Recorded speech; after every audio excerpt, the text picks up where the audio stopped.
Good morning mga kabertod. Ayan na mga kabertod ang mga nagawa namin mga kabertod na mga ito rack. Ito ay lamisa. Lamisa. Pwede itong lamisa pwede din to gawin ng lababo. Ito may mga lamisa kami. Sa ngayon parang walang order ngayon na lababo.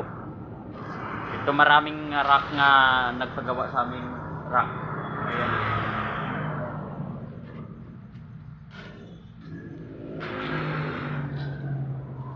Ito yung kinating ko nung nakaraan. Kahapon ay nasa hospital kami kahapon.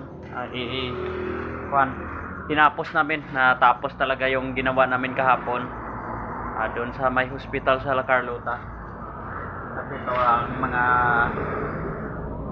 natapos na. Kung gusto pala ninyo mga kabertod magpagawa ng mga lababo, railings at saka kahan ng sasakyan at ano pa, kahit ano basta stainless, basta stainless hindi kahit ano basta bakal yan, magawa kami niyan kahit ordinary pa yan.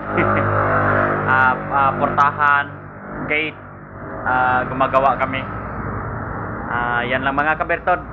Puntahan nyo lang kami or i-message nyo ang dyan, mag-message kayo dyan sa ilalim para mapag-uusapan natin ang pala namin, ang address namin ay dito sa may Barangay Tangob, Bacolod City, sa may Purok Burmayco. Tingnan nyo lang yan, yung mga kawayan sa labas, oh. Ayan, beside Felisa sa furniture. Andito kami sa Barangay Tangob. Yan lang mga kabertod, maraming salamat. Bye bye, love you all and God bless.